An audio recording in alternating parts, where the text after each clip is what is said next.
Hello everyone, good evening. मैं शरद यादव आप सभी का स्वागत करता हूं आपके अपने यूट्यूब चैनल ग्लैंस एकेडमी पर। दोस्तों, जैसा कि आप लोग डिस्प्ले पर देख रहे होंगे, ये पीसीएस मंत्रा का हम लोग टेस्ट पेपर करेंगे, टेस्ट नंबर 3, जो कि यूपी आरओ 2023 के लिए बेहद ही इंपॉर्टेंट रहेगा। और इससे पहले हम लोगों ने टेस्ट नंबर 1 में जीएस को कंप्लीट किया और टेस्ट नंबर 2 में हम लोगों ने हिंदी को कंप्लीट किया। हालांकि इसको लगभग 20-25 दिनों के लिए रोक दिया गया था, क्योंकि जब नोटिफिकेशन आ जाता तब हमने कहा था कि इसको हम शुरू करेंगे। और साथ ही साथ इसके साथ हम लोगों ने ध्येय आईएएस के भी टेस्ट पेपर शुरू कर रखे हैं, जिसमें ऑलरेडी 5 से 6 टेस्ट पेपर हो चुके हैं, जीएस और हिंदी को मिला के। साथ ही साथ जीएस वर्ल्ड के भी टेस्ट पेपर शुरू किया जा चुके हैं, जिसमें ऑलरेडी 4 से 5 टेस्ट पेपर किए जा चुके हैं। तो ये तीनों ही कोचिंग जो कि बेस्ट रहेगी आपके आरओ के लिए। और इसके साथ हम लोग पीवाईक्यू की सीरीज भी जल्दी ही शुरू करने वाले हैं। तो केवल टेस्ट सीरीज के स्तर पे मैं सजेशन दूंगा कि आप पीसीएस मंत्रा, ध्येय आईएएस और जीएस वर्ल्ड और साथ ही साथ पीवाईक्यू को अगर करते रहेंगे तो आपके मैक्सिमम क्वेश्चन इसके अंतर्गत फंस जाएंगे और आपका पेपर अच्छा हो जाएगा। तो चलिए, इसी कड़ी में आज हम लोग करेंगे टेस्ट नंबर 3, जो कि आपका टेस्ट नंबर 3 है आपके जीएस से संबंधित। तो चलिए शुरू करते हैं पहले क्वेश्चन से। और आगे बढ़ने से पहले एक छोटी सी रिक्वेस्ट है कि अगर चैनल पर पहली बार आए तो प्लीज चैनल को सब्सक्राइब कर लीजिएगा। इस तरीके की सारी अपडेट्स आपको मिलती रहेगी, पूरी कंप्लीटली यहाँ पर आरओ की, यूपी पीसीएस 2024 की, करंट अफेयर्स विजन आईएएस की पूरी फ्री ऑफ कॉस्ट पूरी क्लास कराई जाती है, बहुत ही अच्छी तरीके से। और इसकी पीडीएफ के लिए आप लोग डिस्क्रिप्शन बॉक्स में दिए गए टेलीग्राम चैनल को ज्वाइन कर लीजिए, जहां पर इसकी पीडीएफ मिलती है और अदर क्लासेस की अपडेट्स मिलती हैं, अदर कंटेंट की पीडीएफ मिलती हैं। साथ ही साथ एक डिस्कशन ग्रुप का भी चैनल दिया हुआ है, जहां पर आप अपनी क्वेरी को पूछ सकते हैं। तो टेलीग्राम चैनल पर डिस्कशन ग्रुप को भी जरूर ज्वाइन करें। तो शुरू करते हैं अपने पहले प्रश्न से। तो पहला प्रश्न है आपका, एक सौर कलंक चक्र की प्रक्रिया लगभग कितने वर्षों में पूरी होती है? तो हम ये वर्षों को बाद में देखेंगे, पहले ये समझते हैं कि सौर कलंक चक्र क्या होता है। तो आपने देखा होगा कि सूरज के ऊपर कभी कभी कहीं कहीं पर आपको कुछ काले काले धब्बे दिखते हैं।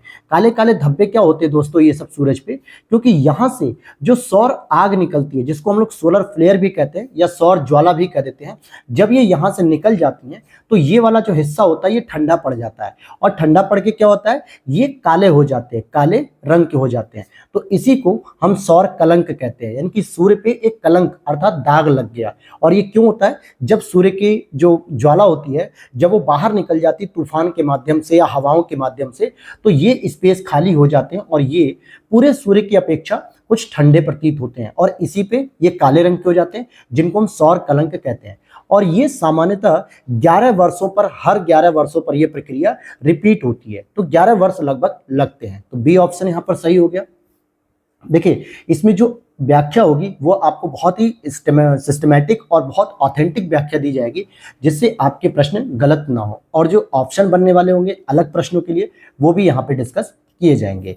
तो अगला प्रश्न है, बुध ग्रह के संबंध में निम्न में से कौन सा कथन सत्य नहीं है? अब आप देख पा रहे होंगे कि वर्ल्ड ज्योग्राफी से संबंधित प्रश्न है, जिसके लिए हमारे प्लेटफॉर्म पर ऑलरेडी घटना चक्र 2023 की लेटेस्ट सीरीज को मैं कंप्लीट करा रहा हूं, जिसमें आप देखेंगे 12 क्लासेस या 10 से 12 क्लासेस कंप्लीट हो चुकी हैं, जहां पर मैंने पहला क्वेश्चन भी डिस्कस किया है, दूसरा भी किया है, तीसरा भी किया है, चौथा भी किया है, 8वां 9वां 10वां जितने भी प्रश्न आपको यहाँ पर दिख रहे हैं ना, वो सारे प्रश्न मैंने डिस्कस किए हैं। अगर यकीन ना हो तो आप इस पेपर को करने के बाद वर्ल्ड ज्योग्राफी की प्लेलिस्ट में जाइएगा, वहां आप देखेंगे सारी चीजों को मैंने डिस्कस किया है।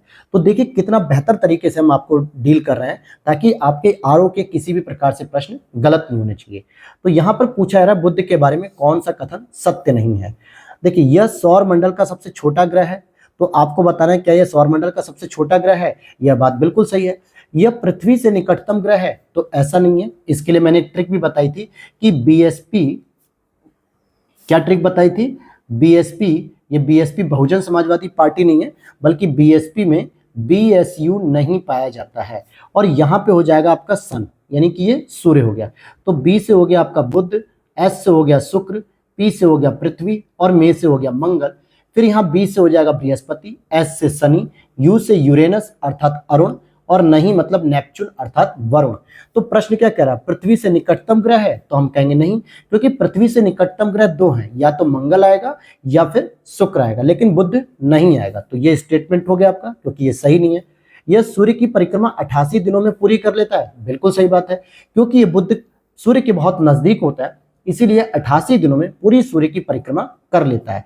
जैसे आपकी पृथ्वी लगभग 365 दिन और कुछ घंटों में कंप्लीट करती है। इसका तापांतर सभी ग्रहों में सबसे अधिक है। बिल्कुल सही बात है। दिन में इसका तापमान 600 डिग्री सेल्सियस तक पहुंच जाता है और रात में इसका तापमान बहुत तेजी से गिर जाता है, इसलिए यहां पर तापांतर सबसे अधिक होता है। तो कौन सा स्टेटमेंट सही नहीं है? बी वाला, क्योंकि यह पृथ्वी का निकटतम ग्रह नहीं है। और ये सभी चीजें मैंने डिटेल से घटना चक्र में समझाई हैं। निम्नलिखित कथनों पर विचार कीजिए।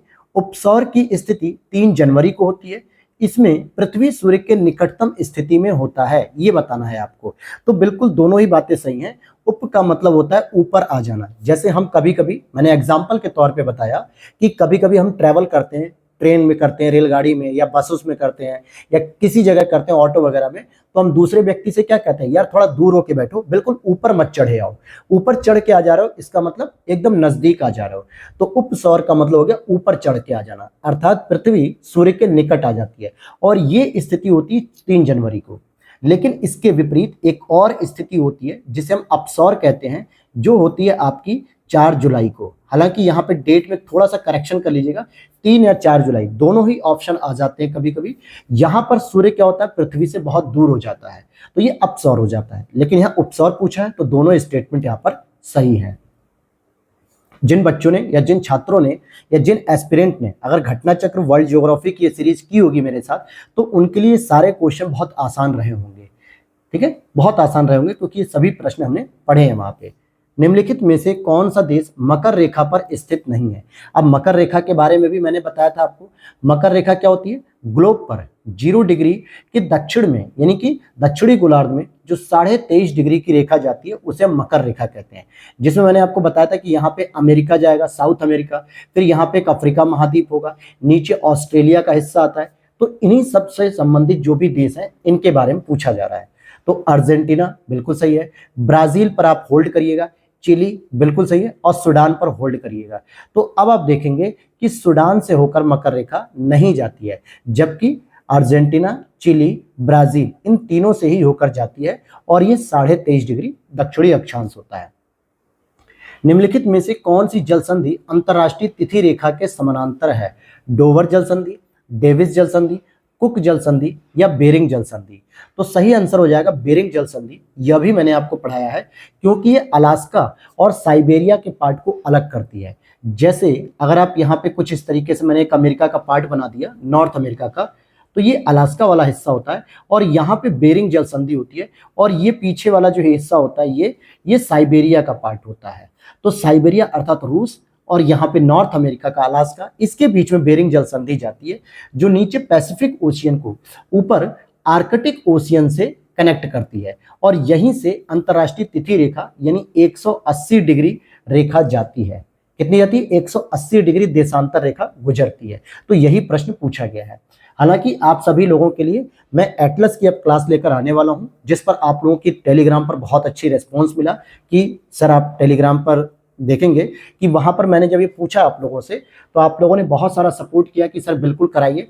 तो मैंने लेटेस्ट एडिशन 4th ऑक्सफोर्ड का जो लेटेस्ट एडिशन 4th वाला, उसको मैंने तैयार करवा लिया है पीडीएफ को, और उसको हम लोग स्टडी करेंगे। अगला प्रश्न है, निचले क्रस्ट और ऊपरी मेंटल के बीच की असंबद्धता कहलाती है? निचले क्रस्ट और ऊपरी मेंटल की असंबद्धता क्या कहलाती है? मोहो असंबद्धता, गुटेनबर्ग, लेमैन या रेपिती? तो आप देखोगे इसका जो सही उत्तर हो जाएगा वो ए हो जाएगा, मोहो असंबद्धता। क्या कहलाती है? मोहो असंबद्धता। अब इसके बारे में थोड़ी सी जानकारी ले लीजिए कि इस तरीके से जब आप पृथ्वी का एक पार्ट बनाते हैं, जैसे मान लीजिए कि हमने गोल पृथ्वी है और इसका कुछ हिस्सा यहाँ से काट के निकाला, तो जब ये कुछ हिस्सा यहाँ से काट के निकला जाता है तो कुछ ऐसा बनता है। यहाँ पर तो आपका होता है क्रस्ट, जो सबसे ऊपर की क्रस्ट होती है, भूपरपटी। फिर यहाँ पे आपका होता है मेंटल होता है, और नीचे वाला जो एरिया होता है ये आपका हो जाता है कोर। तो यही पूछ रहा है कि जो निचला क्रस्ट है ये वाला हिस्सा और ऊपरी मेंटल होता है, इनके बीच के जो हिस्से को हम कहते हैं मोहो से ही ये कनेक्टेड होते हैं। क्वेश्चन नंबर 7 को हम देखेंगे। निम्नलिखित कथनों पर विचार कीजिए। सूर्य से पृथ्वी की औसतन दूरी लगभग 15 करोड़ किलोमीटर है। क्या यह बात सही है? तो बिल्कुल सही बात है, लगभग इतनी है, क्योंकि भाई 15 करोड़ किलोमीटर के आसपास औसतन दूरी है यहाँ पर।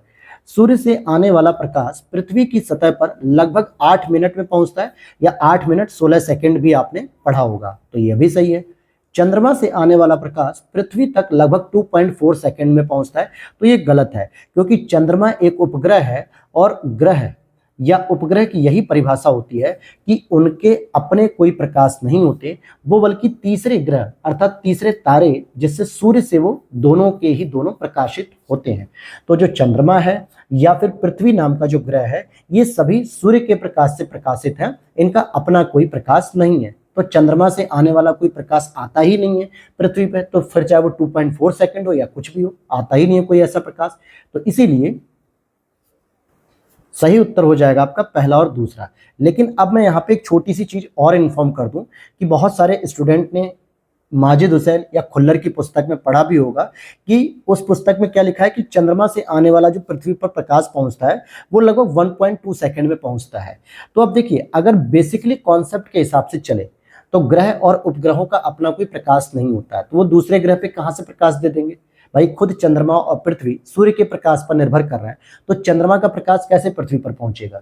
लेकिन जब आप रात में देखते हैं, चांदनी रात जिसे हम कहते हैं, जब रात में चांद पूरा चमकता है और सूर्य दिखाई भी नहीं देता, तो ऐसे में जो चंद्रमा का थोड़ा सा प्रकाश होता है वो 1.2 सेकंड में पृथ्वी पर पहुंचता है। ऐसा क्यों? क्योंकि सूर्य की अपेक्षा चंद्रमा पृथ्वी के बहुत ही नजदीक है, इसलिए लगभग 1.2 सेकंड में अपना प्रकाश पहुंचा देता है। तो दोनों बातें क्लियर हो गई आपको, मैंने दोनों नियम पर आपको बता दिया है। अगला प्रश्न है, वीडियो अच्छी लग रही हो दोस्तों तो लाइक कर देना, चैनल पर पहली बार आए हो तो प्लीज सब्सक्राइब जरूर कर लेना, ताकि आपको इसी प्रकार की ऑथेंटिक अपडेट के साथ टेस्ट सीरीज, क्लासेस सभी कुछ मिलती रहे। भूपर्पटी में सर्वाधिक पाया जाने वाला तत्व कौन सा है? ये मैंने आपको पढ़ा दिया है कि ऑक्सीजन, मैग्नीज, सिलिकॉन या निकेल। तो सही उत्तर हो जाएगा ऑक्सीजन, क्योंकि लगभग 46% आपका ऑक्सीजन पाया जाता है। ठीक है, सबसे अधिक इसी का योगदान होता है। अब बात करेंगे अगले प्रश्न पे, जानवरों और वनस्पतियों और सूक्ष्म जीवों के अवशेष किस प्रकार के चट्टानों में पाए जाते हैं? तो देखिए, आग्नेय चट्टान का जो निर्माण होता है वो मैग्मा के जलने के कारण होता है। जब मैग्मा गलित होता है, पिघलने लगता है, अर्थात कि बहुत गर्म होता है पृथ्वी के अंदर, तो इसमें गर्म होने की वजह से जितने भी जैविक घटक होते हैं वो इसमें आके जल के मर जाते हैं, राख बन जाते हैं। तो यहाँ पे आग्नेय तो होगा नहीं, कायांतरित भी नहीं होगा, तो इसीलिए बी ऑप्शन हो जाएगा कि अवसादी चट्टानों में इनके जो अवशेष होते हैं वो देखने को हमें मिलते हैं। अगला प्रश्न है, 5 डिग्री नॉर्थ से लेके 5 डिग्री साउथ अक्षांशों के बीच का क्षेत्र भूमध्य रेखीय प्रदेश कहलाता है। क्या यह बात सच है? तो हम कहेंगे बिल्कुल सही है।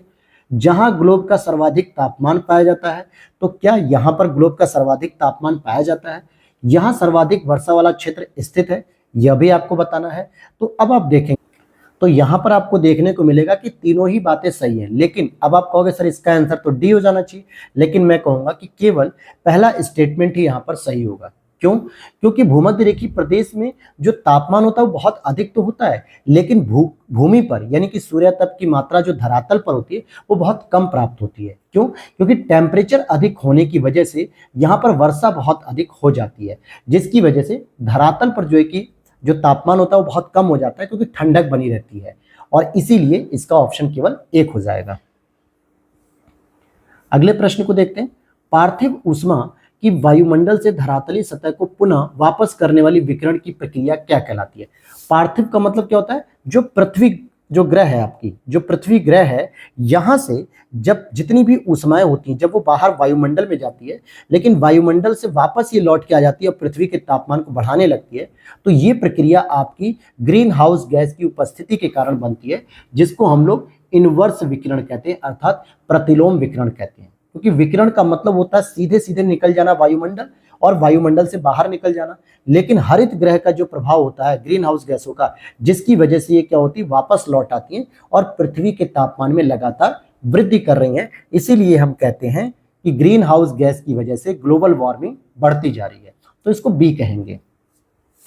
निम्नलिखित में से कौन सी सतह अधिकतम एल्बिडो उत्पन्न करती है? अब एल्बिडो का मतलब क्या होता है पहले ये समझ लीजिए। देखिए, पृथ्वी का जो सामान्यतः जो मान है एल्बिडो का वो लगभग 35% है, या अगर आप दशमलव में लिखना चाहते हो तो 0.35 आप लिखेंगे। एल्बिडो का मतलब होता है दोस्तों कि मान लीजिए पृथ्वी ने, जैसे यहाँ पे मैंने पृथ्वी बना दिया और पृथ्वी ने सूर्य से जितना भी प्रकाश लिया, मान लीजिए 100% लिया, लेकिन इस 100% की जगह उसने क्या किया कि 35% प्रकाश को रिटर्न कर दिया, खुले वायुमंडल में निकाल दिया, अर्थात 35% निकाल दिया, तो पृथ्वी पर केवल 65% ही तापमान प्राप्त हुआ। इसी से टेम्परेचर या तो बढ़ेगा या टेम्परेचर कम होगा पृथ्वी का, लेकिन पूरे पूरे 100% का कोई योगदान नहीं होता है। तो इसे हम कहते हैं एल्बिडो। और ऐसा क्यों होता है? क्योंकि एल्बिडो या तो अगर कलर आपका हल्का है, कलर अगर आपका हल्का है, या फिर सतह आपकी चिकनी है, ध्यान दीजिएगा, सतह आपकी चिकनी है, तो एल्बिडो का मान क्या हो जाएगा? बढ़ जाएगा। और एल्बिडो का मान 35% से बढ़ के 40% तक हो सकता है। इसका मतलब कि पृथ्वी 65 से लेके 60% तक ही केवल तापमान को ग्रहण करेगी। तो एल्बिडो आप समझ गए, और इसका सही उत्तर हो जाएगा हिम आच्छादित सतह। हिम आच्छादित का मतलब बर्फ की सतह। इसका रंग कैसा होता है? हल्का होता है, अर्थात व्हाइट कलर होता है, डार्क नहीं होता। पहली कंडीशन फुलफिल। दूसरा, इनकी जो सतह होती है बर्फ की, वो बहुत ही चिकनी होती है, जिसकी वजह से ये एल्बिडो का मान अधिक होता है और पृथ्वी से वापस चला जाता है ये प्रकाश। तो एल्बिडो का कॉन्सेप्ट भी मैंने यहाँ पर आपको समझा दिया। अगर फिर भी कोई डाउट हो तो आप कमेंट बॉक्स में पूछिए या टेलीग्राम के डिस्कशन ग्रुप में पूछिए, वहां पे मैं तुरंत आपका रिप्लाई देता हूँ। आप देख सकते हैं जितनी भी क्वेरीज आती हैं, चाहे यूट्यूब के कमेंट सेक्शन में या फिर टेलीग्राम के सेक्शन में, मैं जरूर रिप्लाई करता हूं। ऐसा नहीं है कि आप कमेंट करते जा रहे हैं, क्वेरीज कर रहे हैं और मैं उसका सॉल्यूशन ना दूं, ऐसा बिल्कुल नहीं होता है। मैं सभी की क्वेरी सुनता हूं। अगला प्रश्न यहाँ पे, निम्नलिखित में से किस क्षेत्र की आर्द्रता सर्वाधिक होती है? यानी कि जो ह्यूमिडिटी होती है वो सर्वाधिक कहाँ पे होगी? और जहां ह्यूमिडिटी अधिक होगी वहीं पे वर्षा का संभावना ज्यादा होती है। तो वर्षा सबसे अधिक कहाँ होती है? भूमध्य रेखीय प्रदेश में होती है, यानी 0 से 10 डिग्री नॉर्थ में या फिर 10 डिग्री साउथ में। इन्हीं दो देश क्षेत्रों के बीच में तो ज्यादा वर्षा होती है और यहाँ वर्षा अधिक होती है। तो इसका मतलब है कि रिलेटिव ह्यूमिडिटी, अर्थात ह्यूमिडिटी का मान अधिक होता है। तो ए ऑप्शन हो गया। देखिए, इतना प्रैक्टिकल तरीके से मैं आपको ज्योग्राफी के सॉल्व करा रहा हूँ, शायद इतना प्रैक्टिकल तरीके से कोई भी और नहीं कराएगा। तो प्लीज़ आप लोग को अगर वीडियो अच्छी लग रही है तो लाइक जरूर करना, और अपने दोस्तों के साथ टेलीग्राम पर, व्हाट्सएप पर, फेसबुक पे, तमाम ग्रुप्स में इसको शेयर कीजिए, ताकि अधिक से अधिक लोगों तक ये वीडियो पहुँचे और लोग अधिक से अधिक इसकी तैयारी कर सकें। अगला प्रश्न, भूमध्य रेखीय वर्षा पेटी के बारे में निम्नलिखित में से कौन सा कथन सत्य नहीं है? भूमध्य रेखीय वर्षा पेटी का मतलब क्या हो गया? वही 0 से 10 डिग्री के बीच की। इसका विस्तार भूमध्य रेखा के दोनों ओर 10 डिग्री अक्षांश रेखाओं के बीच में होता है। तो बिल्कुल सही बात है, ये 0 डिग्री हो गया। और यहाँ पे 10 डिग्री नॉर्थ से लेके 10 डिग्री साउथ तक इसका विस्तार होता है। तो यहीं पर तो इसका विस्तार होता है। तो ये बात सही है बिल्कुल। यहाँ केवल संवहनी वर्षा होती है, तो ऐसा नहीं है यहाँ केवल संवहनी वर्षा हो, ये जरूरी नहीं है, क्योंकि यहाँ पर पर्वत भी देखे जाते हैं। तो यहाँ पे पर्वतीय वर्षाएं भी होती हैं पर्वत के सहारे पर, और चक्रवाती वर्षा भी होती है।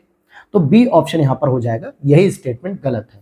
यहाँ पर वर्षा की मात्रा 175 से 200 सेंटीमीटर तक अंकित की जाती है, हालांकि कभी कभी ये 220 सेंटीमीटर तक भी हो जाती है। यह प्रदेश अंतरा उष्ण कटिबंधीय अभिसरण के अंतर्गत आता है, अर्थात ITCZ के अंतर्गत आता है। तो बिल्कुल सही बात है, क्योंकि ITCZ का जो विस्तार होता है वो 0 डिग्री से लेकर 15 डिग्री नॉर्थ या फिर 15 डिग्री साउथ में सूर्य की स्थिति के साथ साथ उत्तरायण या दक्षिणायन होता है। तो बी ऑप्शन यहाँ पर गलत था। अगर वीडियो अच्छी लग रही हो तो दोस्तों कमेंट जरूर कर देना, लाइक जरूर कर लेना, ठीक है, ताकि हमें भी मोटिवेशन मिलता रहे। अगला प्रश्न है, इटली की जलवायु को निम्नलिखित में से किस वर्गीकरण के अंतर्गत रखा जाता है? इटली हालांकि भूमध्य सागर में लटकता हुआ, ऐसे करके देखे होंगे आप, ये इस तरीके से लटकता हुआ रहता है। यहीं पे सिसिली द्वीप होता है, लिपारी द्वीप होता है। तो सवाना जलवायु, शीतोष्ण मानसूनी, उष्ण मानसूनी या भूमध्य सागरी? तो जब मैंने कही दिया कि भूमध्य सागर में आता है तो डी ऑप्शन हो गया। अगला प्रश्न, पूर्वी ऑस्ट्रेलियाई धारा निम्न में से किस महासागर से संबंधित है? अब अगर आपको ऐसे नहीं समझ में आ रहा है तो आप एक ऑस्ट्रेलिया का मैप बना लीजिए। मान लीजिए ऑस्ट्रेलिया का कुछ इस तरीके से मैप बनाइए, ऐसे करके ये ऑस्ट्रेलिया का मैप बन गया और पूर्वी ऑस्ट्रेलिया की बात कर रहा है। इसका मतलब ये क्या हो गया? ईस्ट, और ये हो गया वेस्ट। तो यहाँ की जो जलधारा है इसके बारे में बात कर रहा है कि पूर्वी ऑस्ट्रेलिया की जलधारा किस महासागर से संबंधित है। तो ये आपका इधर पैसिफिक ओशियन हो जाता है। तो सी हो जाएगा इसका आंसर। बिल्कुल, बहुत ही प्रैक्टिकल तरीके से आराम से आप कर सकते हो। और ये ठंडी जलधारा होती है। क्या होती है? ठंडी जलधारा। मैं जलधाराओं पे भी एक छोटा सा जो है कि टॉपिक लेकर आ जाऊंगा, जहां से आप समझ पाएंगे। अगला प्रश्न है 17, निम्नलिखित में से कौन सी भू आकृति पवन की निक्षेपण क्रिया से बनती है। यानी कौन सी ऐसी आकृति है जो हवाओं के द्वारा बहाए गए लाए गए धूल कणों से तैयार होती है। तो इसको पूछा जा रहा है, तो इसको हम ड्रमलिन कहते हैं। क्या कहते हैं? ड्रमलिन। ये सामान्यतः बरखान भी हो गया, लोयस हो गया, बाजदा हो गया, बालू का स्तूप आदि का निर्माण किया जाता है। उपर्युक्त में से मशरूम रॉक पवन से अपर्दन क्रिया होती है और फलस्वरूप, जबकि ड्रमलिन हिमनद द्वारा उत्पन्न निक्षेपण के रूप में होती है। तो यहां पर आप ध्यान देना कि जो ड्रमलिन है ये हिमनद से तैयार होता है और ये प्रश्न यहाँ पे गलत पूछा गया है। यहाँ पूछना चाहिए था कौन सी पवन की निक्षेपण क्रिया से नहीं बनता है। क्या होता है? नहीं बनता है, क्योंकि पवन से बरखान भी बनते हैं, बजादा भी, बालूका भी, ये सभी बनते हैं। बालू का स्तूप जो राजस्थान में आप देखते हैं रेगिस्तानी क्षेत्र में, लेकिन ड्रमलिन आपका हिमनद से बनता है। तो इसको करेक्ट कर लेना। अगला प्रश्न है, काष्ठ स्थलाकृतियों का निर्माण होता है। तो जो काष्ठ स्थलाकृतियां होती हैं ये सामान्यतः भूमिगत जल द्वारा होता है, क्योंकि ये जो चट्टानों में जो बड़ी बड़ी दरारें देखने को मिलती हैं धरातल पर, या उनमें जो छिद्र होते हैं उनके नीचे जो जल स्थित होता है उसे हम भूमिगत जल कहते हैं। और ये अपर्दन क्रिया करती रहती है, चट्टानों को काटती रहती हैं, जिसकी वजह से हम क्या कहते हैं, एक काष्ठ स्थलाकृति देखने को मिलती है और इसके लिए भूमिगत जल ही जिम्मेदार होता है। अगला प्रश्न है, जब नदियां अपर्दन प्रक्रिया के द्वारा अपने आधार तल को प्राप्त कर लेती हैं तो वे किस प्रकार के मैदान का निर्माण करती हैं? आधार तल का मतलब होता है कि अब उससे नीचे नदी काटते हुए नहीं जाएगी, अब उस आधार तल पे प्राप्त हो चुकी है कि अब उसके नीचे नदी नहीं बहेगी, वहीं पर बहती रहेगी।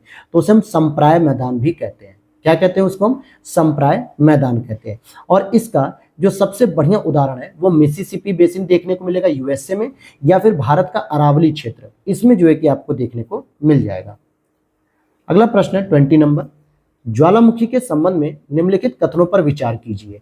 लावा में सिलिका की मात्रा कम होने पर उद्गार प्रायः शांत होते हैं। बिल्कुल सही बात है, क्योंकि सिलिका की मात्रा अगर Si2 लिखते हैं हम लोग, अगर इसकी मात्रा SiO2 होता है शायद, हाँ Si2 होता है, इसकी मात्रा अगर अधिक होगी, अगर इसकी मात्रा अधिक होगी तो लावा कैसा होगा? बहुत गाढ़ा होगा और बहुत ज्वालामुखी मतलब विस्फोटक होगा।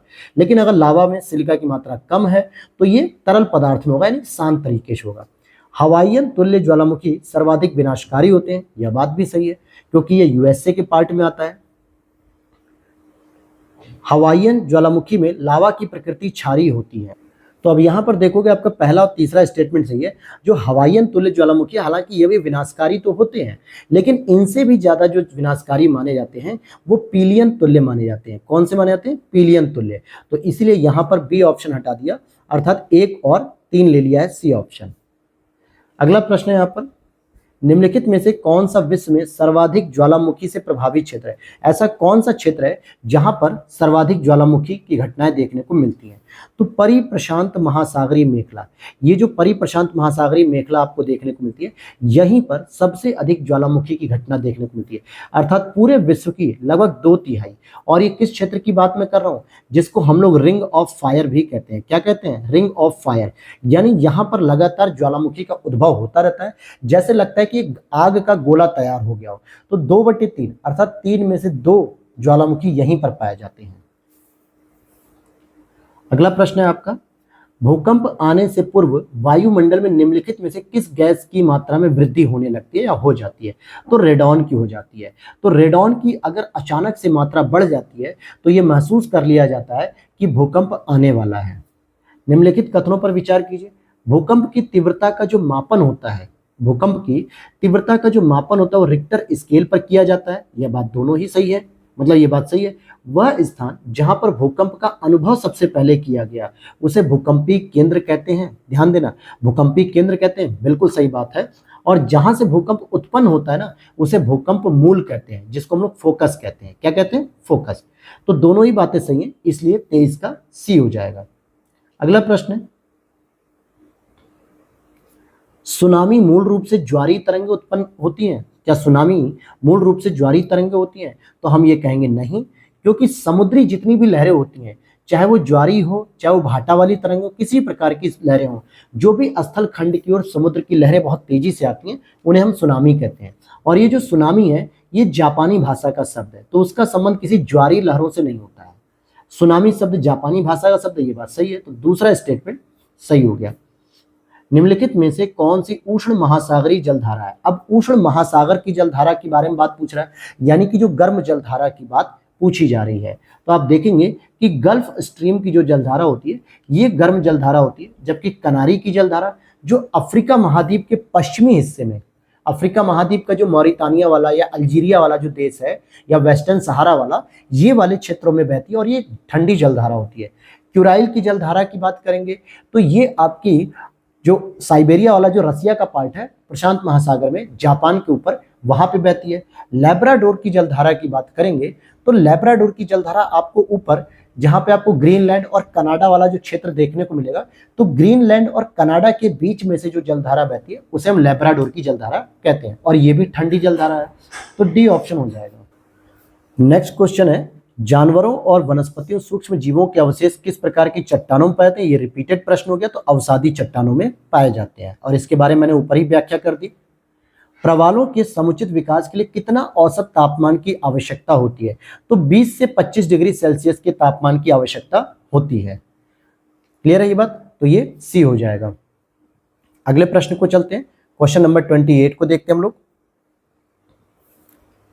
विषुवत रेखा से ध्रुवों की तरफ बढ़ने पर महासागरीय जल के औसत तापमान में वृद्धि होगी या कमी होगी, या पहले वृद्धि होगी फिर कमी होगी, या पहले कमी होगी या फिर वृद्धि होगी?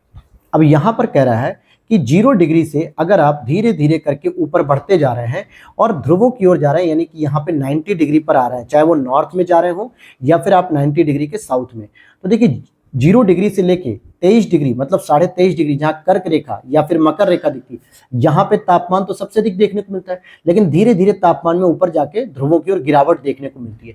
तो यहाँ पे जितना भी समुद्री जल होगा, महासागर का जल, वहां पर भी तापमान कम देखने को मिलेगा, ज्यादा नहीं। तो बी ऑप्शन हो जाएगा कि तापमान में कमी आती है।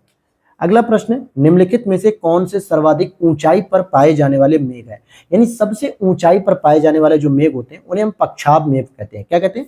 पक्षाभ मेघ कहते हैं। और यह सामान्यतः सबसे अधिक ऊंचाई पर सफेद रेशम की भांति कोमल और छितराए हुए महसूस होते हैं, क्योंकि यह किससे बनते हैं? हिमकणों से बनते हैं। किससे बनते हैं दोस्तों? हिमकणों से बनते हैं।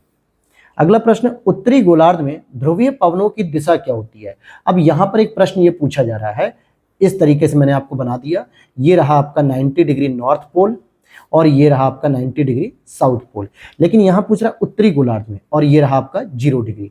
तो उत्तरी गोलार्ध का मतलब ऊपर की बात हो रही है। यहाँ पे जो ध्रुवीय पवनों की जो दिशा होती है उसके बारे में पूछ रहा है, तो ये होती है कुछ इस तरीके से, उत्तर से लेकर पूरब की ओर, उत्तर पूर्व से, क्योंकि इनकी उत्पत्ति जो हो रही है वो इस डायरेक्शन से हो रही है, इस डायरेक्शन से, और इसको हम कहते हैं नॉर्थ ईस्ट की डायरेक्शन, अर्थात उत्तर पूर्व से होती है।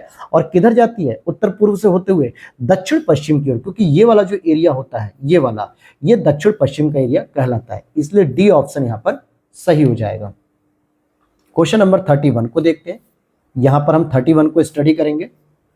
निम्न कथनों पर विचार कीजिए। महासागरीय जल की सतह का औसत दैनिक तापांतर 10 डिग्री सेल्सियस या इससे कम होता है। तो सही बताइएगा, ये स्टेटमेंट सही है कि गलत है? तो हम कह देंगे, अच्छा यहाँ पे ध्यान देना कि 10 डिग्री सेल्सियस नहीं लिखा दोस्तों, ये 1 डिग्री सेल्सियस ऐसे लिखना था।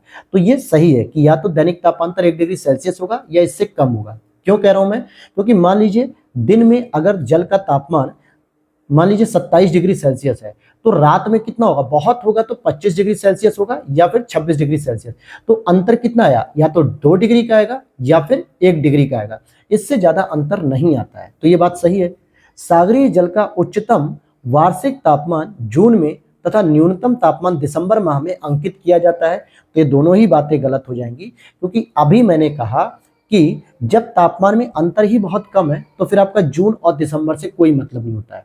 सामान्यतः जो वार्षिक उच्चतम तापमान होता है वो अगस्त में नोट होता है और फरवरी में सबसे न्यूनतम।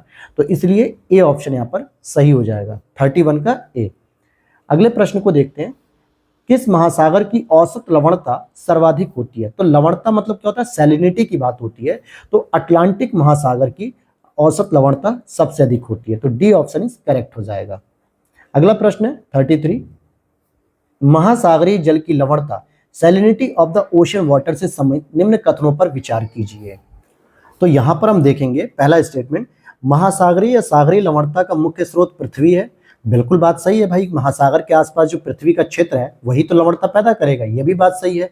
और अगर हम बात करें कि जिस स्थान पर या जगह पर तापक्रम अधिक रहता है वहां पे वाष्पीकरण भी अधिक होता है, तो लवणता भी अधिक होती है। क्योंकि आपको पता है सागर के जल में क्या होता है, नमक होता है। अगर तापमान अधिक होने से उस सागर के एरिया का अगर पानी ज्यादातर भाप में बन के उड़ जाएगा ऊपर, तो नीचे क्या बचेगा, नीचे नमक ही तो बचेगा, क्योंकि सागर में क्या होता है, नमक होता है। तो नमक बचने पे क्या हो गया, लवण अधिक होगा। और कहां पे, जहां पे तापमान अधिक होगा और वाष्पीकरण अधिक होगा।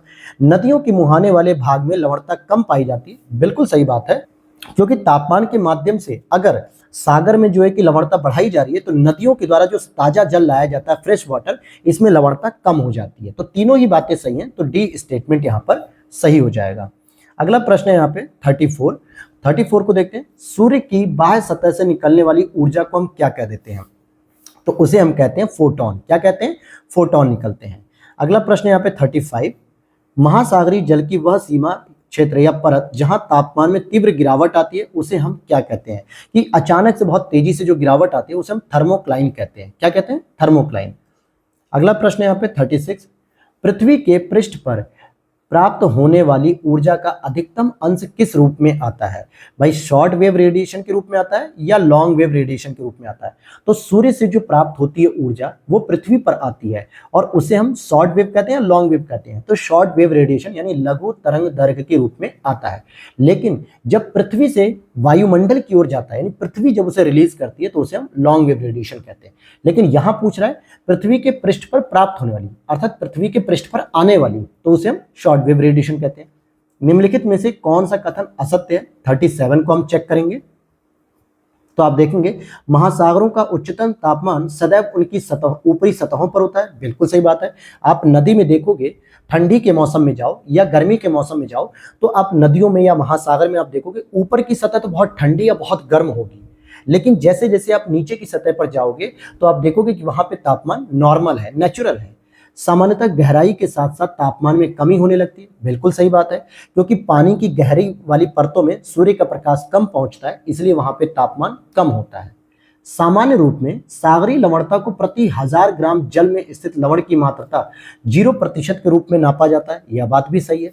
जैसे हम बात करेंगे डेड सी की, यानी कि मृत सागर की जो लवणता है वो लगभग 333% होती है, यानी 1000 लीटर में 333 ml लवणता पाई जाती है। तो उसके फ्रेम में देखा था, समुद्र का क्वथनांक सामान्य जल से निम्न ही होता रहता है, ऐसा नहीं है, सामान्य जल से निम्न नहीं होता है।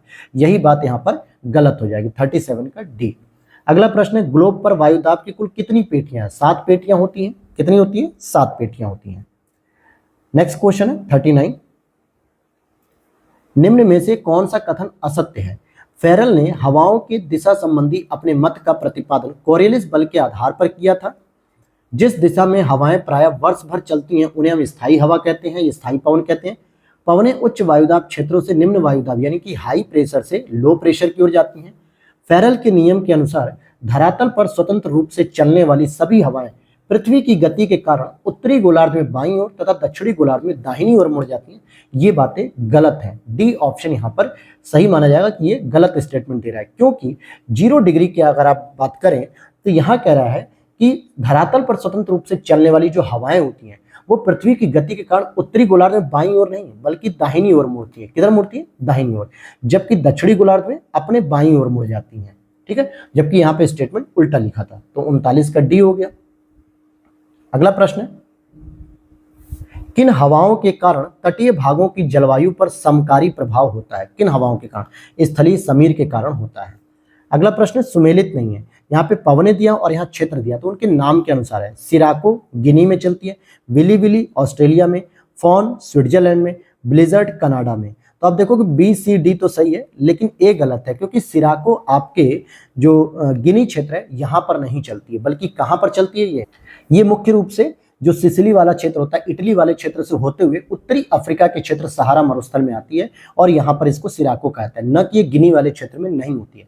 इसको मिस्र में खमसिन भी कह देते हैं, लीबिया में गिबली कह देते हैं, ट्यूनीशिया में चिली इत्यादि नाम से भी जानते हैं। अगला प्रश्न, वायु के जिस तापमान पर जल अपनी गैसीय अवस्था से तरल या ठोस अवस्था में परिवर्तित हो जाता है वह क्या कहलाता है? भाई जिस अवस्था तापमान पर जल अपनी गैस की अवस्था में तरल या ठोस अवस्था में परिवर्तित होता है तो इसको हम क्या कहते हैं? उषांक बिंदु कहते हैं, यानी कि 0 डिग्री का बिंदु, 0 डिग्री से ऊपर होता है जो। निम्न में से किस क्षेत्र पर पूरे वर्ष भर पूरे वर्ष बाहर वर्षा होती नहीं, पूरे वर्ष भर होना चाहिए यहाँ पे जो वर्षा होती है। तो कौन सा ऐसा क्षेत्र है जहाँ पे पूरे वर्ष वर्षा होती है? तो भूमध्य रेखीय क्षेत्र और समशीतोष्ण प्रदेश होते हैं। यहाँ पे चक्रवात के माध्यम से या मानसून के माध्यम से यहाँ पे वर्षा होती रहती है लगातार। किस प्रकार के मेघ के कारण आकाश दूधिया रंग का दिखाई देने लगता है, यानी कि बहुत सफेद सफेद? तो पक्षाभ स्त्री मेघ जिसे हम कहते हैं, सी ऑप्शन। कर्क और मकर रेखाओं के मध्य उत्पन्न चक्रवातों को हम किस नाम से जानते हैं? तो उष्ण कटिबंधीय चक्रवात इनको कहा जाता है। क्या कहा था? उष्ण कटिबंधीय, क्योंकि ये जो क्षेत्र होता है वो उष्ण कटिबंध का क्षेत्र होता है, 23.5 डिग्री नॉर्थ से लेके 23.5 डिग्री साउथ, यानी कर्क रेखा से मकर रेखा के बीच का क्षेत्र जो होता है। अगला प्रश्न है, रूर प्रदेश किस खनिज के लिए विश्व प्रसिद्ध है? तो भाई जो रूर प्रदेश होता है वो कोयले के लिए प्रसिद्ध होता है, और ये जो रूर होता है ये जर्मनी में एक क्षेत्र है, उसी को कहा जाता है। अच्छा, अब आपको बताना है कि भारत का रूर प्रदेश किसे कहा जाता है, अर्थात जहां पे कोयला सबसे अधिक पाता है, ये आपको बताना है। हालांकि ये जो रूर नाम का जो प्रदेश है ये जर्मनी में देखने को मिलता है। चुक्की कमाटा यानी कि चिली के अंतर्गत देखा जाता है किस खनिज के लिए विश्व प्रसिद्ध है? तो ये तांबे के लिए प्रसिद्ध है, क्योंकि चिली से तांबा ही सबसे अधिक निकाला जाता है। अगला प्रश्न है, यूक्रेन का क्रिवॉय रॉग और ब्राजील का मिनास जिरास प्रांत किसके उत्पादन के लिए जाना जाता है? तो इसकी बात करेंगे तो लौह अयस्क के उत्पादन के लिए ये जाना जाता है, बहुत ही फेमस क्षेत्र है ये। अगला प्रश्न है, किस नदी मार्ग को यूरोपीय व्यापार की जीवन रेखा कहते हैं? यानी यूरोप में सबसे व्यस्त रहने वाली जो नदी है वो राइन नदी है। कौन सी नदी दोस्तों? राइन नदी होती है, और यही सबसे प्रमुख जलमार्ग है जिसका प्रवाह क्षेत्र फ्रांस में, जर्मनी में, स्विट्जरलैंड, ऑस्ट्रिया, नीदरलैंड, इटली, इन सभी देशों में इसका विस्तार है, और ये सबसे व्यस्त आंतरिक व्यापारिक मार्ग है। क्वेश्चन नंबर 50 देखेंगे, विश्व में रेल मार्गों का सर्वाधिक घनत्व किस क्षेत्र में पाया जाता है? पश्चिमी यूरोप, उत्तरी अमेरिका, दक्षिणी एशिया या दक्षिण अमेरिका, यह पूछा जा रहा है। तो यहां पर पश्चिमी यूरोप और उत्तरी अमेरिका, तो 1 और 2 आंसर सही हो जाएगा। फिर आगे देखते हैं, किर्गिज जनजाति मुख्य रूप से किस क्षेत्र में पाई जाती है? तो किर्गिज जनजाति आपके किर्गिस्तान में पाई जाती है। कहां पर? किर्गिस्तान में। कालाहारी मरुस्थलीय क्षेत्र में पाई जाने वाली मुख्य जनजातियां कौन सी हैं? तो कालाहारी क्षेत्रों में बुशमैन जनजाति पाई जाती है। कौन सी? बुशमैन जनजाति। फिर आगे देखते हैं अब हम, यहां पर अगला प्रश्न है, जापान का मैनचेस्टर किसे कहा था? तो ओसाका को कहते हैं, क्योंकि यहाँ पे वस्त्र का निर्माण बहुत अधिक होता है, सूती वस्त्रों का उत्पादन बहुत अधिक मात्रा में होता है। किस शहर को विश्व इस्पात की राजधानी कहते हैं, यानी कि वर्ल्ड स्टील कैपिटल किसे कहा जाता है? यानी स्टील का सबसे अधिक प्रोडक्शन यहाँ पे होता है, तो पिट्सबर्ग, जो कि अमेरिका को जो पिट्सबर्ग है वहां पे विश्व इस्पात की राजधानी इसे कहते हैं। लौह इस्पात के लिए विश्व प्रसिद्ध लॉरेंस क्षेत्र किस देश में स्थित है? तो जो लॉरेंस क्षेत्र है ये फ्रांस के अंतर्गत आता है, लॉरेंस क्षेत्र जो लौह इस्पात के लिए होता है। अगले प्रश्न को देखते हैं, गेहूं की सबसे बड़ी मंडी, ये देखिए फैक्चुअल इंफॉर्मेशन है जो मैप पर आधारित है, और मैं इस चीज को आपको कराऊंगा।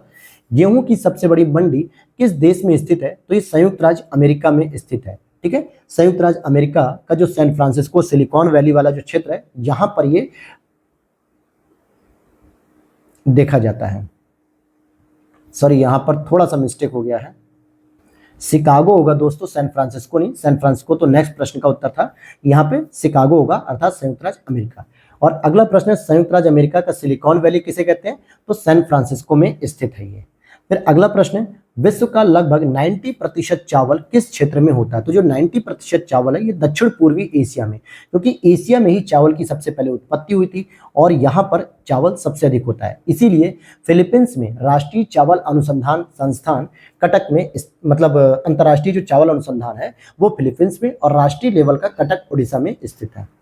अगला प्रश्न, गेहूं, चावल, मूंगफली, गन्ने के वैश्विक उत्पादन में दूसरा स्थान किसका है? तो भारत का है दूसरा स्थान। जबकि गेहूं, चावल और मूंगफली, अगर हम इन तीनों की बात करें तो पहला स्थान आपका चाइना का आता है, चीन का आता है पहला स्थान। जबकि गन्ने की बात करेंगे तो गन्ने में ब्राजील का पहला स्थान आता है, और इन चारों में दूसरा स्थान भारत का है।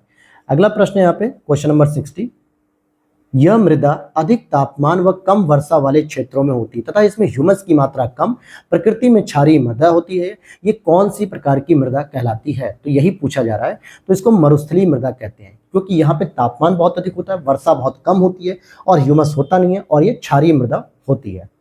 बहुत छोटी जोतों के साथ 2 या 3 फसलों और भली भांति उन्नत पशुपालन करने की पद्धति क्या कहलाती है? तो क्या ये निर्वाह कृषि होगी, वाणिज्य कृषि होगी, स्थानांतरित कृषि या गहन कृषि? तो इसको हम गहन कृषि कहते हैं। क्या कहते हैं? गहन कृषि कहते हैं। हालांकि खेती के साथ साथ अगर आप पशुपालन भी कर रहे हो तो इसको हम मिश्रित खेती भी कहते हैं। क्या कहते हैं? मिश्रित खेती, जब आप कृषि और पशुपालन दोनों को कर रहे हैं। दक्षिण अमेरिका महाद्वीप का सर्वोच्च शिखर कौन सा होता है? तो सर्वोच्च शिखर हो जाएगा आपका माउंट एकांकागुआ, जो आपको कहाँ देखने को मिलेगा? चिली और अर्जेंटीना की सीमा पर देखने को मिलेगा, और ये आपके एंडीज पर्वतमाला के अंतर्गत आता है।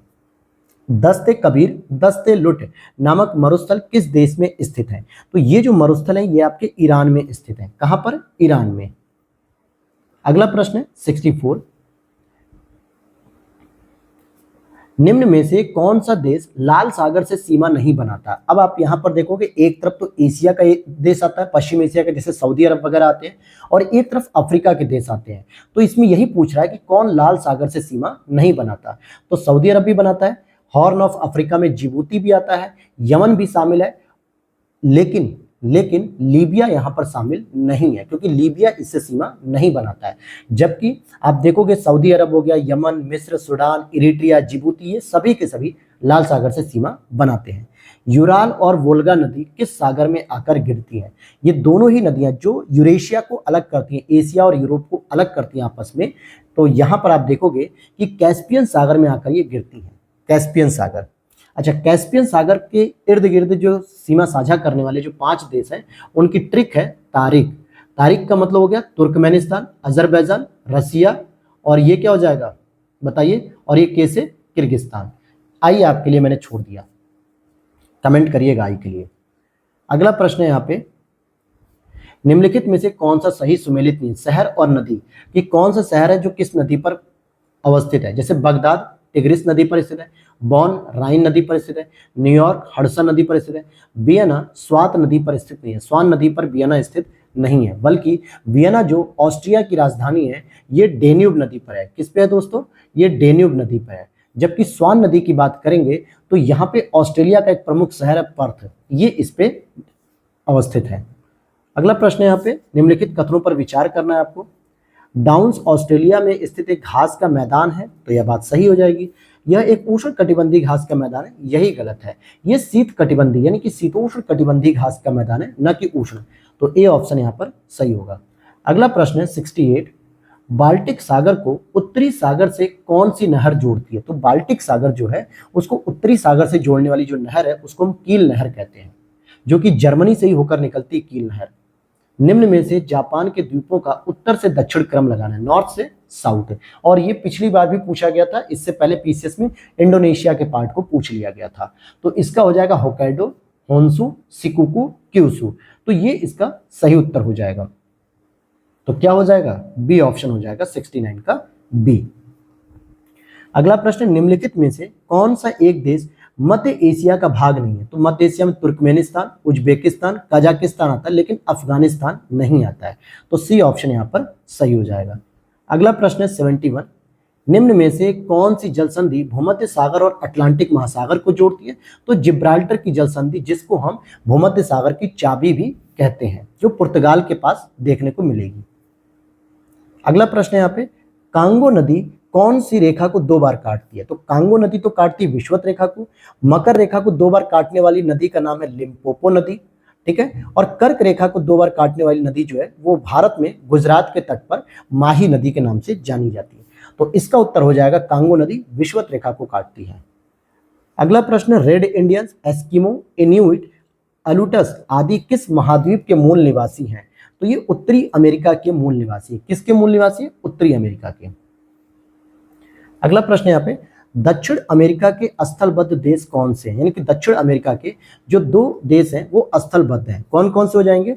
एक तो हो जाएगा आपका बोलीविया और एक हो जाएगा आपका पराग्वे, क्योंकि ये दोनों ही स्थलरुद्ध देश होते हैं, लैंडलॉक। जबकि उरुग्वे आपका नीचे ब्राजील और अर्जेंटीना के बीच में है। ये आपका अटलांटिक महासागर में जो है कि अपने तट को ओपन करते हैं। किम्बरले का पठार कहां पर स्थित है? किम्बरले जो कि हीरो के खान के लिए फेमस है, ये कहां पर स्थित है?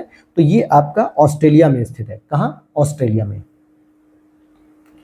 अगला प्रश्न है 76, न्यूजीलैंड के उत्तरी द्वीप और दक्षिणी द्वीप को कौन सी संधि अलग करती है? तो जो न्यूजीलैंड का उत्तरी द्वीप है और ये जो दक्षिणी द्वीप है, यहाँ पे एक संधि है, वो कौन सी संधि जो इन्हें अलग करती है?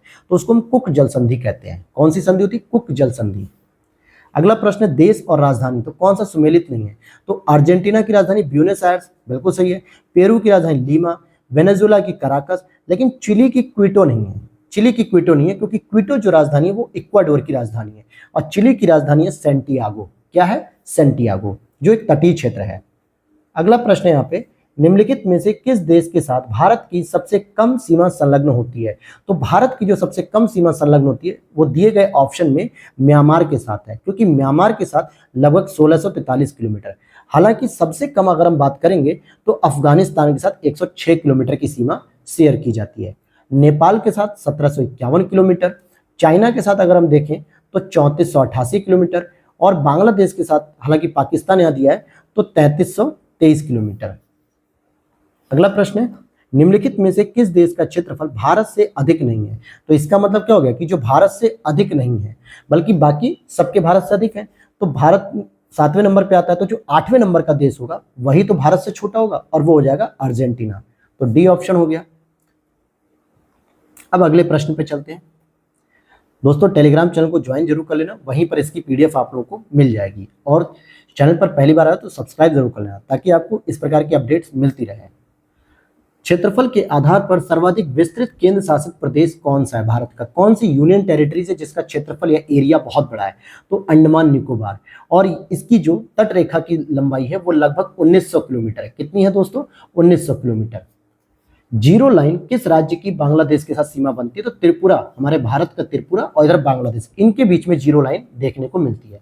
भारत के तटीय मैदानों के संबंध में कौन सा कथन असत्य है? तो भारत का जो तटीय मैदान है उसके बारे में गलत स्टेटमेंट पूछ रहा है। पश्चिमी तटीय मैदान पूर्वी तटीय मैदान से अधिक चौड़ा है। क्या पश्चिमी तटीय जो मैदान है वो पूर्वी तटीय मैदान से अधिक चौड़ा है? बिल्कुल बात सही है। पश्चिमी तटीय मैदान पर ज्वार नदमुख और पूर्वी तटीय मैदान पर डेल्टा पाए जाते हैं, यह भी सही है। पूर्वी तटीय मैदान पर उज्जमन और निमज्जन के प्रमाण मिलते हैं, जबकि पश्चिमी तटीय मैदान पर इसके अभाव है, तो यही बात गलत है। बल्कि जो उज्जमन है और निमज्जन है ये प्रक्रिया आपको पश्चिमी तट पर देखने को मिलती है, न कि पूर्वी तट पे, तो यही स्टेटमेंट गलत है। अगला प्रश्न है, कालक्रम के अनुसार शैलों का क्रम क्या होगा? शैलों का जो क्रम है उसके बारे में बात करनी है। तो यहाँ पर आप देखोगे सबसे पहले आर्कियन चट्टान देखने को मिलेगी, फिर इसके बाद धारवाड़ चट्टान आएगी, फिर कुडप्पा आएगी, फिर विंध्यन आएगी, और विंध्यन के बाद आपकी गोंडवाना लैंड आती है। ठीक है, गोंडवाना लैंड, तो डी ऑप्शन हो जाएगा। ये सभी चीजें मैंने इंडियन ज्योग्राफी में पढ़ा रखी हैं, आप चाहे तो देख सकते हैं वहां पर।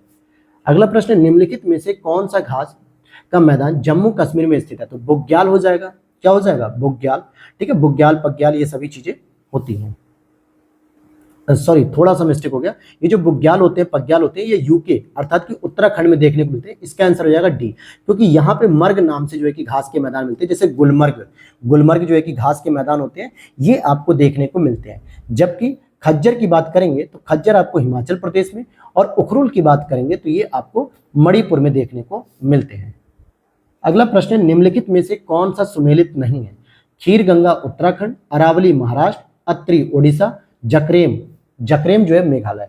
तो क्या हो जाएगा इसका सही उत्तर? ए, क्योंकि खीर गंगा आपको उत्तराखंड में नहीं बल्कि हिमाचल प्रदेश में देखने को मिलेगी, और ये गर्म जल स्रोत है, गर्म पानी का जल स्रोत है।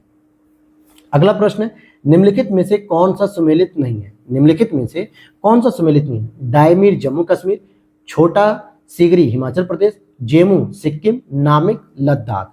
तो सही उत्तर हो जाएगा डी। नामिक जो है आपका लद्दाख में नहीं होता है, बल्कि ये कहाँ होता है? ग्लेशियर है वो उत्तराखंड के कुमाऊं गढ़वाल रेंज में, तो ये उत्तराखंड में आएगा, न कि लद्दाख में। अगला प्रश्न यहाँ पे 87 की बात करते हैं। उत्तर भारत के विशाल मैदान के संबंध में कौन सा कथन सत्य नहीं है? भाबर क्षेत्र में नदियां भूमिगत होकर अदृश्य हो जाती हैं, सही बात है। तराई क्षेत्र भाबर के दक्षिण में स्थित है, यह भी सही है। खादर क्षेत्र में बाढ़ का पानी प्रत्येक वर्ष पहुंचता है, यह भी सही है। उत्तर भारत के मैदान की चौड़ाई पश्चिम से पूर्व की ओर जाने पर बढ़ती है, ऐसा नहीं है।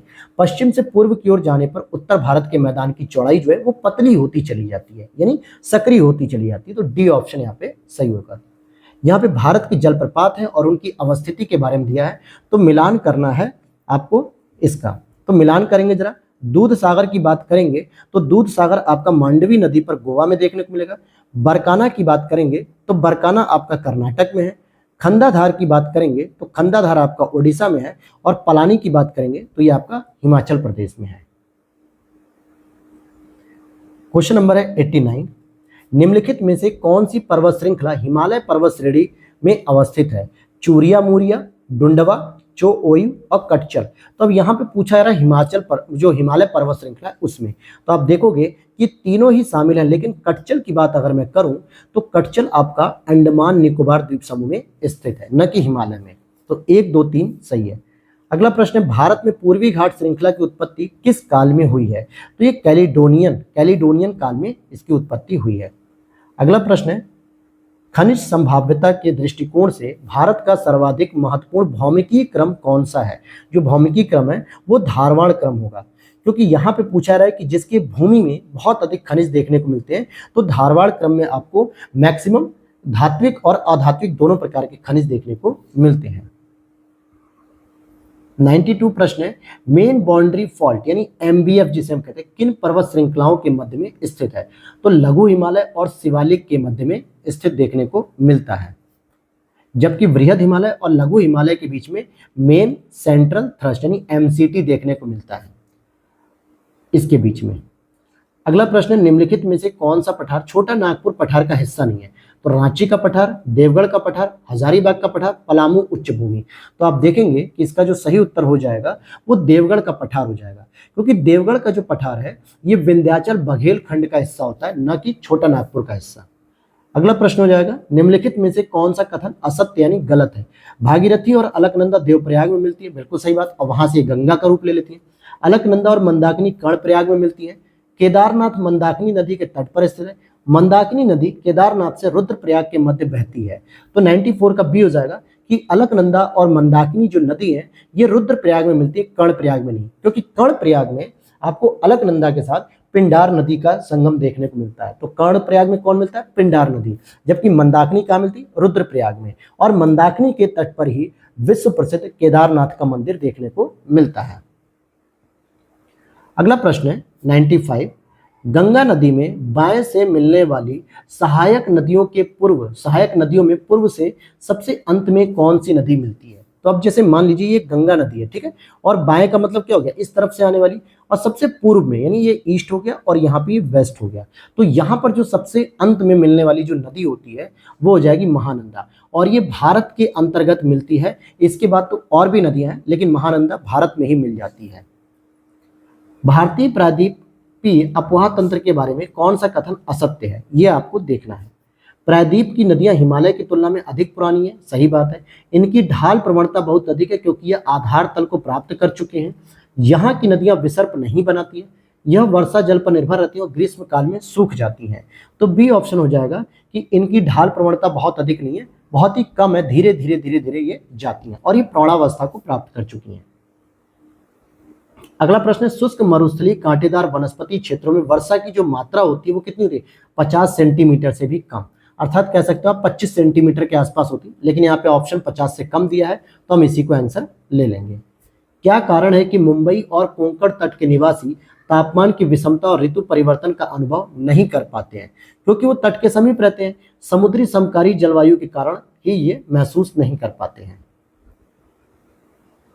99 प्रश्न को देखेंगे, भारत के किस जलवायु कटिबंध में स्थित है? भारत किस जलवायु कटिबंध में स्थित है? तो आप देखोगे कि उष्ण कटिबंध और उपोष्ण, जिसको हम शीतोष्ण भी कह सकते हैं, तो सी ऑप्शन हो जाएगा। ये दोनों ही कटिबंधों में देखने को मिलता है। अत्यधिक तीव्र गति से चलने वाले पवन प्रवाह या जेट स्ट्रीम वायुमंडल के कौन से मंडल में पाए जाते हैं? वायुमंडल के कौन से मंडल में पाए जाएंगे जेट स्ट्रीम? तो ये हो जाएगा क्षोभ मंडल। क्या हो जाएगा? ए ऑप्शन, क्षोभ मंडल में पाए जाते हैं। शीतकाल में सूर्य किस तिथि को मकर रेखा पर लंबवत चमकता है? तो शीतकाल में यानी कि जब हम जाड़े का अनुभव करते हैं तो मकर रेखा पे जो सूर्य चमकता है वो 22 दिसंबर को चमकता है, और 21 जून में जब चमकता है तो वो ग्रीष्म काल हो जाता है, भारत की तरफ आ जाता है। 102 प्रश्न को देखते हैं। उत्तर पश्चिमी भारत में शीत ऋतु में जो वर्षा होती है वो किसकी वजह से होती है? तो वो आपकी पश्चिमी विक्षोभ यानी भूमध्य सागर और अटलांटिक महासागर में उठने वाले जो चक्रवात होते हैं इसकी वजह से जो है कि होता है। भारत में औसत वार्षिक वर्षा कितनी होती है? तो 115 से 150 तक होती है, या यूं कह दीजिए कि 112, हाँ वैसे 112 से 115 ले लीजिए, यही औसत वर्षा सबसे अधिक होती है। अगला प्रश्न है, कौन सी मिट्टी में सूखने पर गहरी दरारें पड़ जाती है, यानी कि एक दरार पड़ जाती है, तो इसको हम काली मिट्टी कहते हैं और इसको स्वतः जुताई की मृदा भी कह देते हैं। इसी वजह से क्या कहते हैं, स्वतः जुताई मृदा, यानी स्वतः जुताई वाली मृदा, इसमें कोई हल चलाने की जरूरत नहीं पड़ती, ये सेल्फ प्लोइंग सॉइल भी कहलाती है।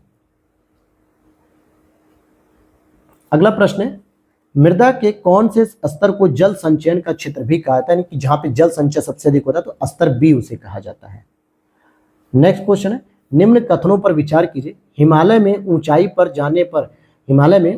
जाने पर वनों के प्रकार बदलते जाते हैं, यानी कि वन क्या होते हैं, उनके प्रकार बदलते चले जाते हैं, तो ये बात सही है बिल्कुल। और हिमालय पर 1500 मीटर की ऊंचाई तक सदाबहार वन पाए जाते हैं, यह भी बात सही है, तो दोनों ही सही हो जाएंगे यहाँ पर। अब यहाँ अगला प्रश्न है, 107 नंबर प्रश्न को देखेंगे हम लोग। तांबे की प्राप्ति किस क्रम की चट्टानों में होती है, तो तांबा एक धात्विक खनिज होता है जो कि हमें धारवाड़ क्रम की चट्टानों में सबसे अधिक देखने को मिलती है। हालांकि भारत में जो खेतड़ी है, यहाँ पे झुंझुनू है, खेतड़ी की जो खान है झुंझुनू जिले में, यहाँ पर हमें सबसे अधिक तांबे का उत्पादन देखने को मिलता है। आर्कियन चट्टानों के बारे में कौन सा कथन असत्य है, ये प्राचीनतम और मूलभूत चट्टानें हैं, बिल्कुल सही बात है। इसमें जीवाश्म पाए थे, यही गलत है। इनका निर्माण लावा के ठंडे होने से होता है, सही है। इनका विस्तार तमिलनाडु, कर्नाटक, आंध्र प्रदेश, राजस्थान, दक्षिण पूर्वी भाग में भी होता है, तो 108 का हो जाएगा बी, क्योंकि इसमें जीवाश्म नहीं पाए जाते, बल्कि जीवाश्म किसमें पाए जाते हैं, अवसादी चट्टानों में पाए जाते हैं। अगला प्रश्न है यहाँ पे 109, छोटा नागपुर खनिज पेटी के संबंध में निम्न कथनों पर विचार कीजिए। इसका मुख्य विस्तार झारखंड, ओडिशा और पश्चिम बंगाल में है। यह पेटी नीस और ग्रेनाइट सैलों से युक्त है। यहाँ देश का लगभग 75% लौह अयस्क पाया जाता है, तो 109 का जो हो जाएगा ए आंसर, 1 और 2 सही है, लेकिन यहाँ पे देश का लगभग 75% लौह अयस्क पाया जाता है, ये गलत है, बल्कि यहाँ पे 90% से भी ज्यादा पाया जाता है। ठीक है, 90% से भी ज्यादा। अगला प्रश्न है, भारत की लौह इस्पात पेटी निम्न में से किसे कहा जाता है। जो भारत की लौह इस्पात पेटी होती है या पट्टिका जिसे हम कहते हैं, तो ये होती छोटा नागपुर की खनिज पेटी, जिसके अंतर्गत आप देखोगे कि यहाँ पर बोकारो, दुर्गापुर, जमशेदपुर, राउरकेला वगैरह ये सब बहुत सारे यहाँ पे कारखाने भी खोले गए हैं। खेतड़ी की खान, अभी मैंने आपको बताया कि खेतड़ी राजस्थान में तांबे के लिए फेमस है। भारत का सर्वाधिक स्वर्ण उत्पादन निम्न में से किस राज्य में होता है, तो इस समय जो स्वर्ण का उत्पादन हो रहा है वो कर्नाटक में हो रहा है।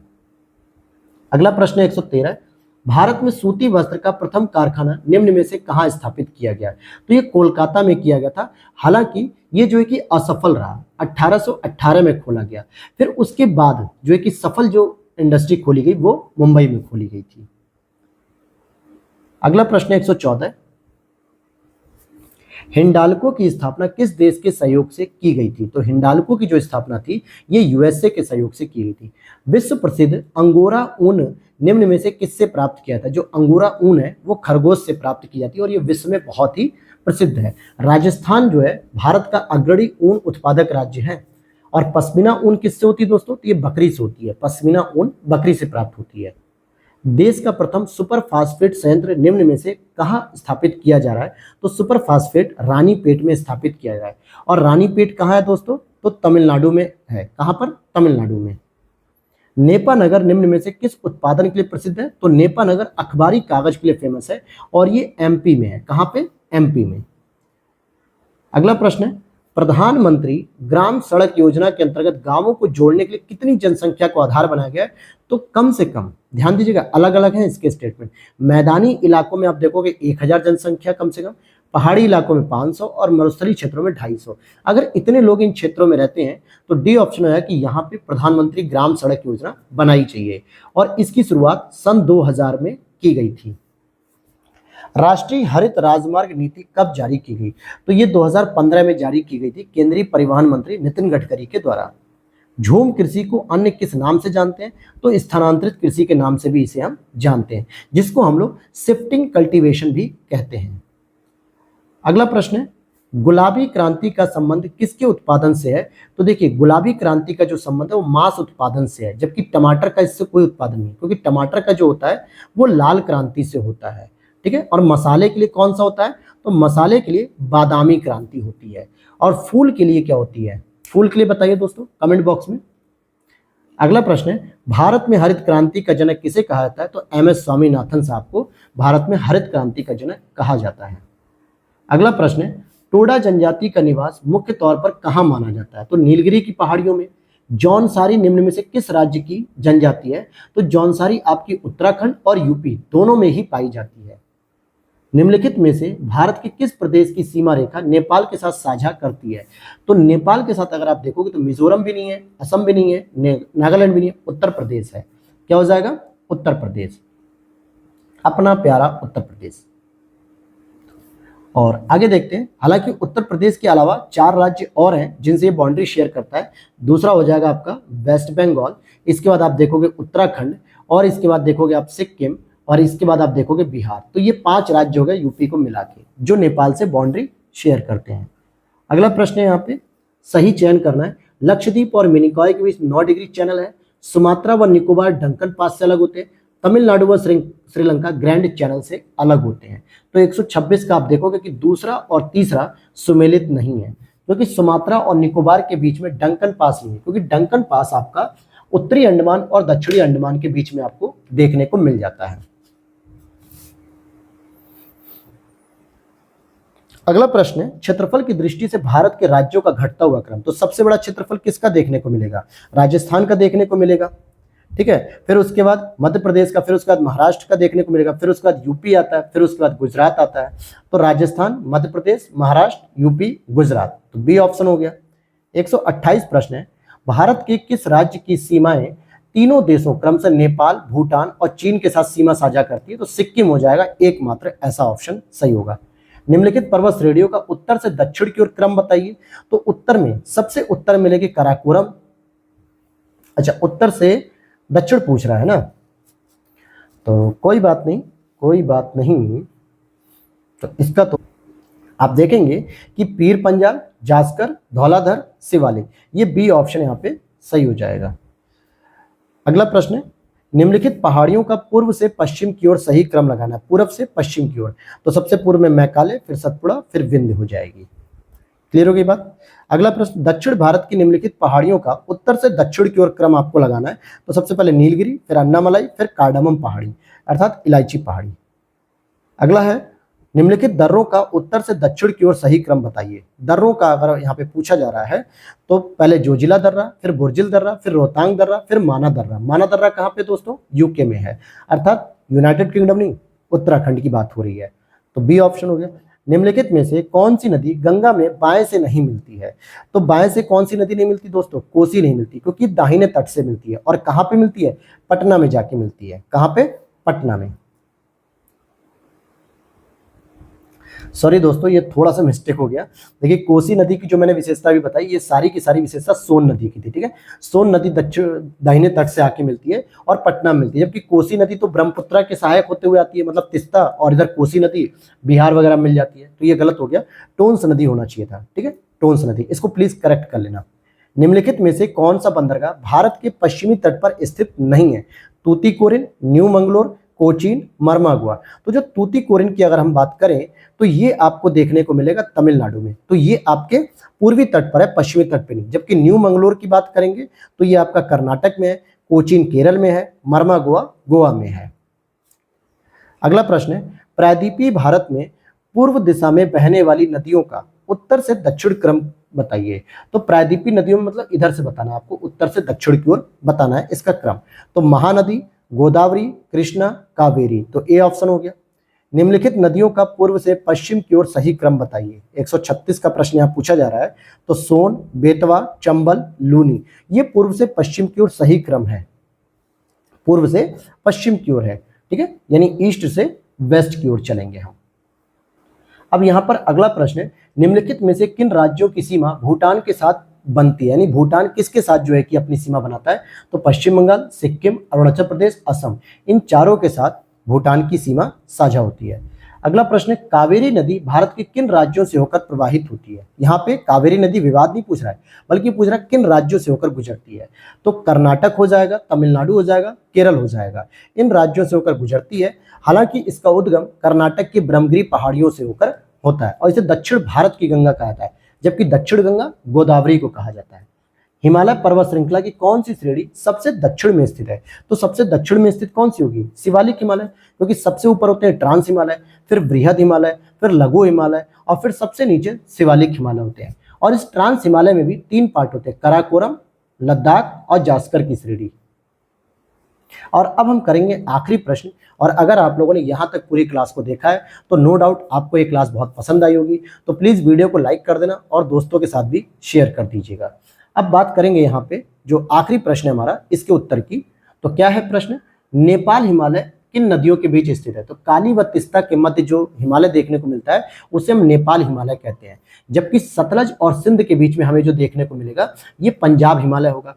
तिस्ता व दिहांग नदी के बीच की अगर हम बात करेंगे, तिस्ता व दिहांग, तो इसको हम असम हिमालय कहते हैं। और सतलज व काली नदी के बात करेंगे तो इसको हम कुमाऊं हिमालय कह देते हैं। तो यहाँ तक बात होगी, तो ए ऑप्शन यहाँ पे करेक्ट हो गया। तो ये था आपका जो टेस्ट नंबर था दोस्तों, क्या था ये आपका पीसीएस मंत्रा का टेस्ट नंबर 3 था। और अब हम मिलेंगे टेस्ट नंबर 4 में।